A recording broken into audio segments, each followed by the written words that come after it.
आपके यहाँ जो कथा करता है वो कौन है, बामन है कि गैर बामन है? क्या आप बामन से ही कथा सुनते हैं? कभी सोचा आपने कि जो कथा आप सुन रहे हैं वो बामन है या नहीं?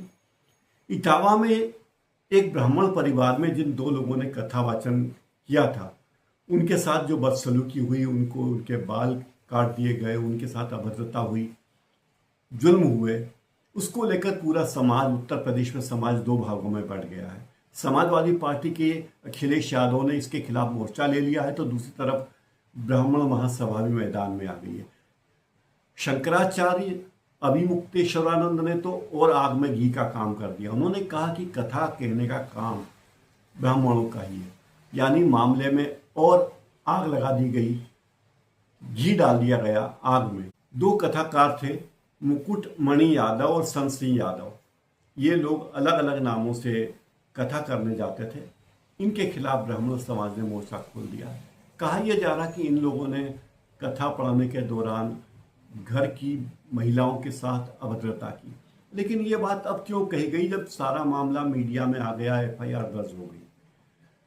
क्योंकि इन दोनों लोगों के साथ जिन लोगों ने बदसलूकी की थी, उसको बदसलूकी से भी बड़ा शब्द कहना चाहिए, अत्याचार किया था, उन लोगों के खिलाफ कार्रवाई क्यों नहीं हुई? होनी चाहिए।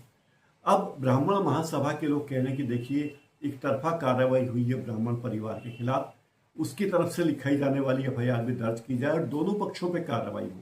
लेकिन सवाल यह कि इस देश में क्या यादव की कथा कहने पे कोई कानून है जो कहता है कि ये गैर कानूनी है?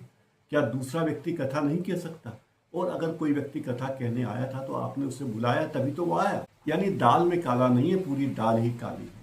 वैसे आप देखिए, इस देश में बहुत सारे संत हैं, साधु समाज के लोग हैं जो ब्राह्मण नहीं हैं, लेकिन फिर भी उनके फॉलोअर्स की संख्या लाखों में है। ये कहा जा रहा है कि इन लोगों ने अपनी जाति छुपाई और फिर कथा की। तो जाति छुपाना कोई अपराध है इस देश में? मैं अपनी जाति नहीं बताता तो क्या मैं कोई अपराध कर रहा हूँ? जाति बताना मेरी इच्छा के ऊपर कि मैं अपनी जाति बताऊं या ना बताऊं। तो फिर ये सब अड़चने क्यों? बाबा रामदेव का नाम आपने सुनाई है। 45,000 करोड़ का उनका साम्राज्य है, योग के गुरु हैं, ध्यान करते हैं बाबा रामदेव या स्वामी रामदेव। ब्राह्मण नहीं है लेकिन फिर भी लोग उनको मानते हैं, करोड़ों लोग उनके फॉलोअर हैं। जय गुरुदेव संत राम यादव थे। गर्गाचार्य जैसे कई यादव हुए जो भगवाधारी थे, और उनके शिष्यों में ब्राह्मण भी हैं, वैश्य भी हैं, अन्य सभी धर्मों के लोग हैं। यानी ब्राह्मण होना कोई अनिवार्य शर्त नहीं है। क्या आपको नारायण साकार हरि याद है? वही जिनके चरण रज पाने के लिए भगदड़ मच गई थी और 121 लोगों की मौत हुई थी। मरने वालों में ब्राह्मण भी थे, क्षत्रिय भी थे। नारायण सरकार हरि वो जाटव हैं, यादव भी नहीं बल्कि जाटव हैं, और पूरे ब्राह्मण समाज से उनका कोई लेना देना नहीं है, लेकिन उनके फॉलोअर्स बहुत ज़्यादा हैं, उनके भक्तों की संख्या बहुत ज़्यादा है। बाबा राम रहीम क्या ब्राह्मण है? नहीं है। निर्मल बाबा क्या ब्राह्मण है? नहीं है। आसाराम बापू ब्राह्मण है? नहीं है। राधे माँ ब्राह्मण है? नहीं है। बुलेट प्रूफ बाबा क्या ब्राह्मण है? नहीं है। ये नया बाल संत जो उभर कर आया अभिनव अरोड़ा, वो क्या ब्राह्मण है? वो तो नॉनवेज भी खाता है लेकिन ब्राह्मण नहीं है, और फिर भी उसके चाहने वाले भक्त लोग बहुत हैं। इसके अलावा कई सारी महिला कथावाचक भी हैं, जैसे सरिता यादव, नीलम यादव, मनोरमा सिंह यादव, ये सब यादव हैं। मंगेश यादव एक मशहूर कथावाचक हैं, वो भी ब्राह्मण नहीं है।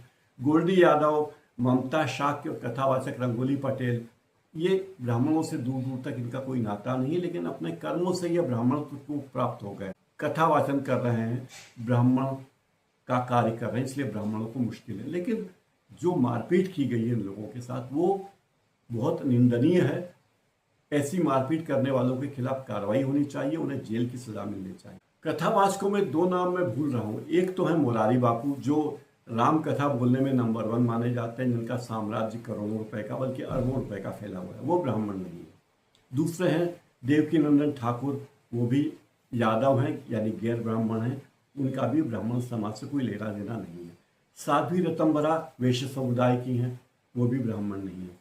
कन्हैया मित्तल गैर ब्राह्मण है, वैश्य समुदाय के, और खाटू श्याम और हनुमान भक्ति पर आधारित भजन गाते हैं और वे बहुत लोकप्रिय हैं।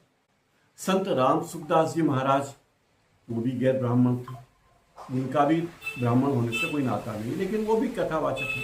कोई भी व्यक्ति, किसी भी धर्म का व्यक्ति हो, कथावाचन कर सकता है। इसलिए ये बात फैलाना कि केवल ब्राह्मणों को ही कथा कहने का हक है, सही नहीं है। ये मेरी निजी राय है। मेरी राय है कि धर्म सबके लिए है, कोई भी व्यक्ति कथा कह सकता है, कोई भी व्यक्ति मंदिर में पूजा कर सकता है। तो ये सारे ढकोसले बंद होने चाहिए, और जो लोग झूठी शिकायतें कर रहे हैं, किसी दूसरे समुदाय के व्यक्ति का अपमान कर रहे हैं, उसे सीधा उठाकर जेल की सजा मिलनी चाहिए। मैं यही कहना चाहता हूं कि ऐसे लोगों के खिलाफ कार्रवाई होनी चाहिए जो किसी और समुदाय का होने के नाते राम कथा कहने से जिसे रोका जाता है। मेरा मानना है कि जो भी व्यक्ति कथा वाचन से किसी को रोकता है वो गैर कानूनी काम कर रहा है। कथा कोई भी वाचन कर सकता है, चाहे वो ब्राह्मण हो या गैर ब्राह्मण हो, और उस व्यक्ति को कथा से रोकना तो एक बहुत अपराध है ही। उस व्यक्ति के साथ मारपीट करना, उसका अपमान करना और भी बड़ा अपराध है। ऐसी कार्रवाई करने वालों के खिलाफ पुलिस को एक्शन लेनी चाहिए और उन्हें जेल की सलाखों के पीछे भेजना चाहिए, तभी ये व्यवस्था कुछ ठीक हो सकती है। इस कार्यक्रम में फिलहाल इतना ही।